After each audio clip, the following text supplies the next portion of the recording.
Les océans couvrent plus de 70% de la surface de la Terre. Il n'est donc pas surprenant qu'environ 50% du territoire américain soit immergé. Nous n'avons exploré que 5% des océans.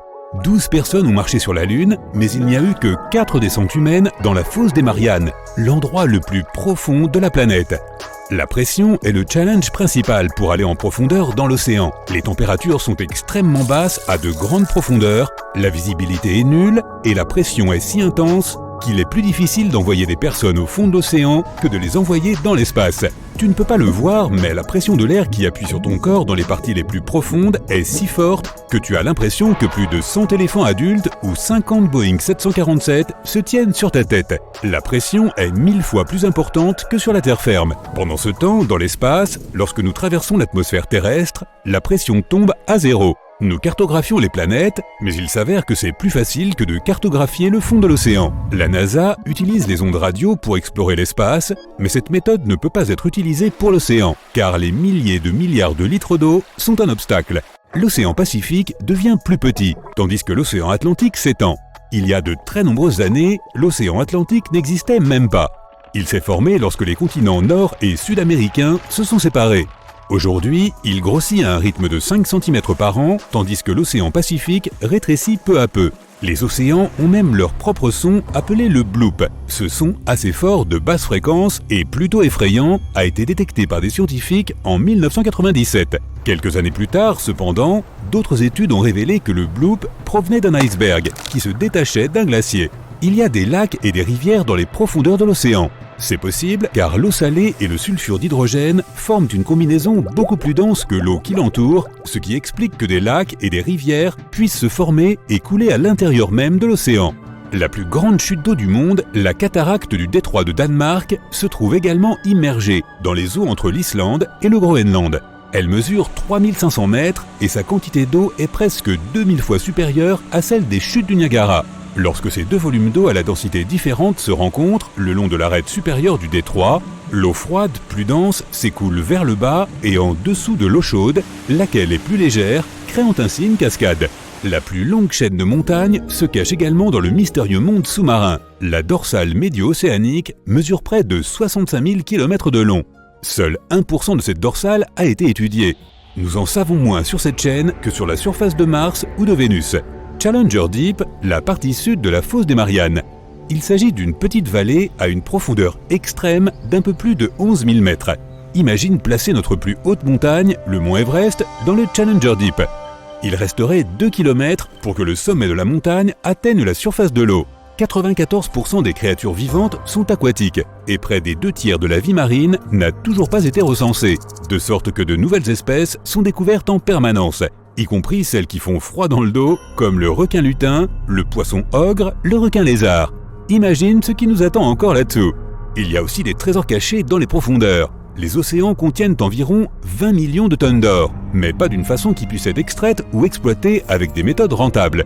Il est dispersé sur tout le plancher océanique. Si on pouvait l'extraire, chaque personne sur la planète recevrait environ 4,08 kg d'or. Les coraux des eaux peu profondes devaient trouver un moyen de se protéger des rayons du soleil. Ils ont donc développé une sorte de couche qui les aide à se sentir bien, même lorsqu'ils sont exposés directement aux rayons du soleil. En gros, ils ont développé une sorte d'écran solaire naturel. Les coraux sont des créatures vivantes. Ils n'ont pas de bouche, d'yeux ou quoi que ce soit d'autre qui pourrait les distinguer d'une simple roche, mais ils font partie de la catégorie des invertébrés marins. Une grande partie de l'oxygène de notre planète provient de l'océan. Les scientifiques affirment que cela en représente environ 50 à 80%. L'oxygène est produit par des plantes marines, principalement des algues. Un tsunami peut mesurer jusqu'à 30 mètres, mais les vagues qui roulent sous l'océan sont encore plus grandes et peuvent atteindre une hauteur de 240 mètres avant de s'effondrer. Les poissons de l'Antarctique possèdent des protéines à l'intérieur de leur corps qui agissent comme une sorte d'antigel naturel. Ces protéines se fixent aux cristaux de glace et empêchent les poissons de geler lorsque l'eau devient trop froide. Quand tu places un coquillage près de ton oreille, tu as l'impression d'entendre le bruit des vagues qui s'écrasent sur une plage lointaine, comme si les souvenirs du coquillage étaient emprisonnés à l'intérieur. En réalité, le coquillage amplifie le bruit ambiant de ton environnement actuel. Il existe 1 million de volcans dans les profondeurs de l'océan, et 80% des éruptions se produisent sous l'eau. La méduse est l'une des plus anciennes créatures aquatiques et ses ancêtres vivaient il y a 500 à 700 millions d'années. Cela les rend plus de 2 fois plus vieilles que les premiers dinosaures, puisqu'ils sont apparus il y a environ 240 millions d'années. Les requins existent aussi depuis très longtemps, environ 400 millions d'années. Fait amusant, ils n'ont pas d'os, mais du cartilage, les mêmes éléments dont sont faits notre nez et nos oreilles. Leur peau est recouverte d'une matière qui ressemble davantage à des dents qu'à des écailles de poisson, des denticules dermiques. L'équipage spatial se prépare au lancement depuis plus de 3 ans. Les préparatifs en vue de l'atterrissage sur l'étrange corps céleste comprenaient la collecte et l'étude d'échantillons de roches dans le Grand Canyon, l'exploration d'anciennes formations volcaniques sur le site de sécurité nationale du Nevada et l'examen de cheminées de gaz et de magma, de lacs de lave et de cratères à divers endroits de l'archipel d'Hawaï. Pour pouvoir résister aux conditions de microgravité, ils ont appris à marcher en oblique en étant attachés et suspendus latéralement et en essayant de se déplacer le long des murs. Ils ont dû éprouver leurs limites en suivant un régime alimentaire et de sommeil intensif pour s'assurer qu'ils seraient en sécurité dans l'espace. Il leur a fallu 3 jours, 3 heures et 49 minutes pour atteindre la surface de ce nouveau monde sur un site appelé la mer de la Tranquillité. Ils auraient pu opter pour l'océan des tempêtes ou la baie centrale, mais ils ont choisi cet endroit pour atterrir parce qu'il offrait une bonne visibilité et qu'il était relativement lisse et facilement atteignable avec le moins de propergol possible. L'une des premières choses qu'ils ont remarquées en arrivant sur place, c'est que l'endroit sentait plutôt mauvais. Tout cela peut ressembler au début d'un roman de science-fiction, mais c'est en fait l'histoire vraie de la façon dont la mission Apollo 11 a atterri sur la Lune le 20 juillet 1969. Depuis lors, la Lune a accueilli 12 visiteurs humains jusqu'à aujourd'hui. Nous la considérons comme notre voisine de l'espace, mais il y a encore beaucoup de choses que nous ne savons pas sur ce mystérieux objet céleste. Et cela ne devrait pas être une surprise, puisque la Lune nous montre en fait toujours le même visage. C'est parce que la Terre et son seul satellite naturel permanent sont en rotation synchrone, ce qui nous fait croire qu'elle reste toujours immobile. En réalité, elle n'est pas dans une position fixe et elle s'éloigne progressivement de la Terre de 4 cm par an. Crois-le ou non, la Terre et la Lune, bien que séparées de 384 000 km, influent beaucoup l'une sur l'autre. Si la Lune est en partie responsable des marées à la surface de notre planète, c'est en fait notre Terre qui est responsable des mouvements de la Lune. On les appelle les tremblements de Lune et ils durent bien plus longtemps que les tremblements de Terre, certains pouvant atteindre une demi-heure. La Lune peut nous sembler parfaitement ronde par une chaude nuit d'été, mais elle est en réalité ovale. Cette forme de citron est due à la force gravitationnelle de la Terre. Notre Lune présente davantage que des empreintes de pas lorsqu'il s'agit de traces humaines. En 1969, les astronautes américains ont laissé de nombreux objets à la surface de notre satellite, comme 2 balles de golf, un dessin du célèbre artiste Andy Warhol et un message de la reine Elisabeth II. L'une des dernières personnes à avoir marché sur la Lune à ce jour, un astronaute nommé Eugene Cernan, a griffonné les initiales de sa fille sur la surface en 1972. Comme il semble qu'il n'y ait pas de vent ou tout autre type de météo là-bas, les lettres TDC pourraient y rester à tout jamais. Il est possible d'être allergique à la Lune. Harrison Jack Schmitt, un astronaute de la mission Apollo 17, a passé quelque temps dans une vallée de la mer de la Sérénité, puis est remonté dans le module lunaire de l'équipage, mais il y avait de la poussière de Lune sur lui. Au moment où il a retiré sa combinaison spatiale, il a eu les yeux rouges, des crises d'éternuement et d'autres réactions allergiques qui ont duré 2 heures. Comme elle est si proche de nous, nous avons établi que la Lune avait un fuseau horaire qui lui est propre. Nous l'appelons l'heure standard lunaire, mais elle ne correspond pas à l'heure sur Terre. Pour obtenir un équivalent, le calcul est un peu complexe, mais en termes simples, une année sur la Lune est divisée en 12 jours, chacun étant à peu près aussi long qu'un mois sur Terre. Chacun de ces jours a reçu le nom d'un astronaute différent qui a marché sur la Lune. La date de début de ce calendrier coïncide avec le moment où Neil Armstrong a marché sur la Lune. Ainsi, l'année lunaire 1, jour 1, a commencé le 21 juillet 1969 à 2h56 et 15 secondes en temps universel. Comme la Lune a une atmosphère très fine, elle a des températures assez extrêmes, aussi bien chaudes que froides. Elles peuvent aller jusqu'à 93 degrés Celsius, mais près des pôles, elles avoisinent plutôt les moins 240 degrés Celsius. D'aussi loin que l'on se souvienne, les humains ont essayé de retracer le lien entre notre satellite naturel et la Terre, émettant des hypothèses pour expliquer pourquoi l'existence de la Lune nous affecte autant.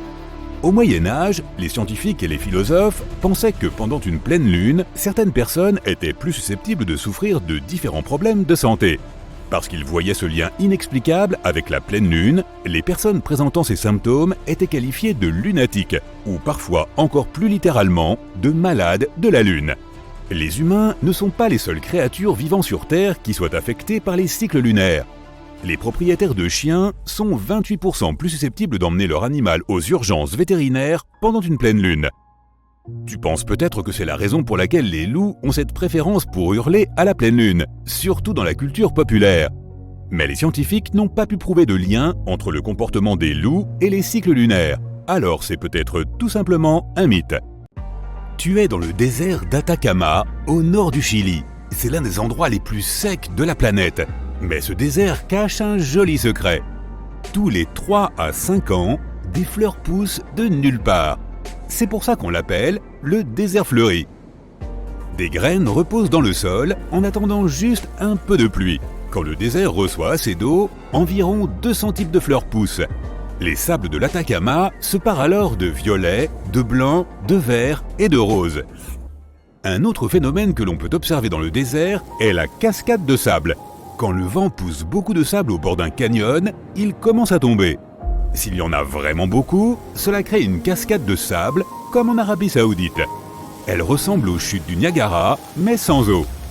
Les locaux disent que ce phénomène prévient d'une tempête de sable imminente. Les ronds de sorcières, aussi connus sous le nom de cercles des fées ou encore mycélium annulaire, sont de mystérieux cercles de champignons qui apparaissent dans les prairies et zones forestières. La raison pour laquelle ces cercles parfaits apparaissent fait l'objet de nombreux débats. Certaines superstitions prétendent que la danse des fées brûlerait le sol, provoquant la croissance des champignons. Dans le sud de l'Inde, entre juillet et septembre 2001, les gens ont été témoins de l'un des phénomènes météorologiques les plus étranges de l'histoire. De la pluie rouge. La couleur était assez vive pour tacher les vêtements. Il y a déjà eu aussi des pluies d'autres couleurs comme le vert, le jaune, le marron et même le noir. En pleine mousson, une pluie rouge s'est mise à tomber périodiquement, et ce, sur plusieurs semaines. Les chercheurs ont découvert que cette pluie était teintée par de la poussière ou par des algues, donc évite d'en attraper des gouttes sur ta langue. Les scientifiques ne savent pas comment ces algues ont pu arriver là. Cela rend de tels événements un peu troublants. Les personnes qui vivent dans la vallée de Hesdalen, en Norvège, voient souvent des lumières de couleur blanche, jaune et rouge flotter dans le ciel. Elles apparaissent de jour comme de nuit.